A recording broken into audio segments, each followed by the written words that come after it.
हिंदी कहानी या पारिवारिक कहानी है। आप इसे अंत तक जरूर सुने। भाभी, अपने घर नहीं बुलाना तो मत बुलाइए, पर कम से कम मुझ पर चोरी का इल्जाम तो मत लगाइए। ननद मधु गुस्से में अपनी भाभी भारती से बोली, क्यों न इल्जाम लगाऊं मैं?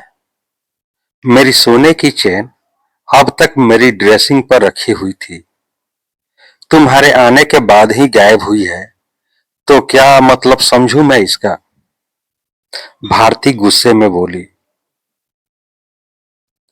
भाभी भला मैं आपके मायके आकर भाभी भला मैं अपने मायके आकर चोरी क्यों करूंगी?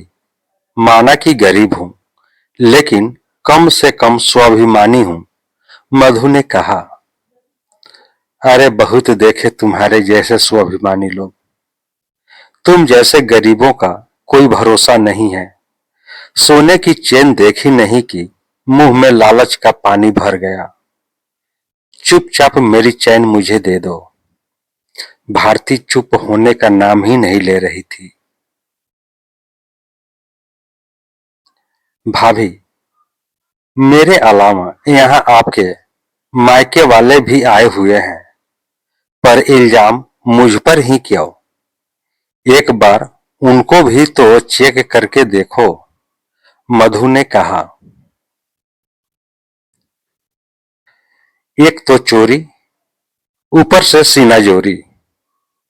तुम्हें बुलाकर ही गलती की मैंने। तुम मेरे ही मायके वालों पर चोरी का इल्जाम लगाने लगी।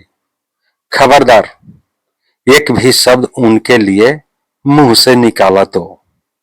भारती उसे लताड़ते हुए बोली,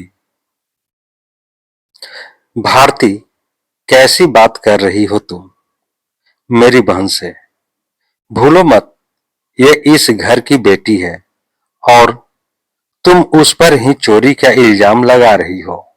अचानक मानस ने कमरे में आते हुए कहा, हाँ, नहीं भूली हूं मैं, लेकिन ये भी तो मेरे परिवार वालों पर चोरी का इल्जाम लगा रही है। मैं तो उसे बुलाना भी नहीं चाहती थी, पर तुम्हारा ही प्रेम उमड़ा था अपनी बहन के लिए। भारती मानस के सामने ही हो गई। बस करो भारती, मेरी बहन गरीब जरूर है, पर स्वाभिमानी है। काम में जीवन गुजार लेगी, लेकिन चोरी नहीं करेगी। तुम उन्हें यहाँ बुलाकर बेइज्जत कर रही हो। अभी माफी मांगो उससे। मानस ने भारती से कहा, मैं कोई माफी नहीं मांगने वाली तुम्हारी बहन से। इससे कहो कि अभी की अभी चले जाए यहां से। मेरे घर में मैं इसकी शक्ल भी नहीं देखना चाहती। आज पूरे खुशी के माहौल को खराब करके रख दिया इसने। भारती चिल्लाते हुए बोली, क्यों चली जाए ये यहां से? इस घर पर इसका भी हक है। आखिर इसकी मेहनत और दुआओं का असर है कि आज हमारे पास अपना घर है। मानस ने भी गुस्से में कहा, तो ठीक है, फिर मैं ही चली जाती हूं। तुम रहो अब यहां पर अपनी इस चोर बहन के साथ। भारती ने कहा तो मधु ने उसे रोका।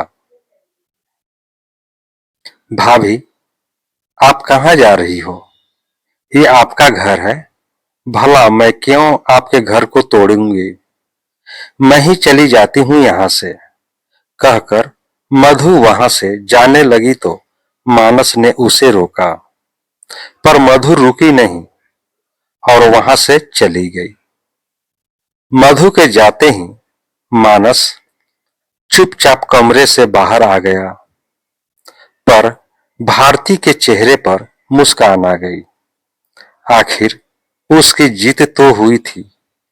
आखिर वो भी तो चाहती थी कि मधु का मायका खत्म हो जाए, और मधु इतनी स्वाभिमानी थी कि आज के बाद वो कभी घर में आएगी भी नहीं, इसलिए भारती बहुत खुश थी।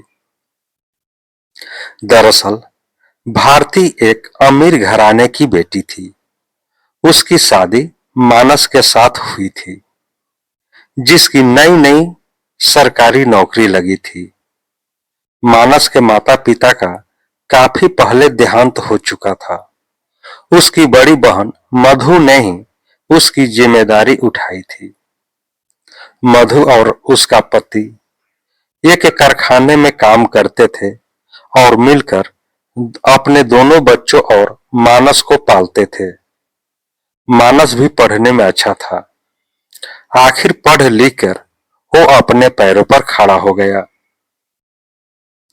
जब उसकी सरकारी नौकरी लगी तो उसके लिए रिश्ते आने लगे। उन्हीं में से मानस को भारती पसंद आई थी।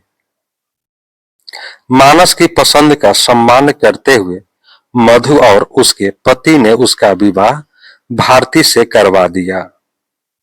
शादी के बाद मानस भी किराए के घर में शिफ्ट हो गया। मधु वहीं उससे मिलने आ जाया करती थी, पर भारती को मधु का आना जाना बिल्कुल पसंद नहीं था। आखिर मधु कहीं से कहीं तक भी उसके स्टैंडर्ड से मैच नहीं खाती थी, पर मानस अपनी बहन को बहुत मानता था, इसलिए वो ज्यादा कुछ कह भी नहीं पाती थी, क्योंकि जब भी वो इस बारे में बात करती थी तो हमेशा मानस के साथ उसका झगड़ा ही होता था। खैर, शादी के 1 साल बाद ही मानस ने लोन पर यह फ्लैट खरीदा था और इस खुशी में उसने छोटी सी दावत रखी थी, जिसमें सिर्फ खास लोगों को न्योता दिया गया था। भारती मधु को बुलाने के पक्ष में नहीं थी, पर मानस के आगे उसकी चली नहीं।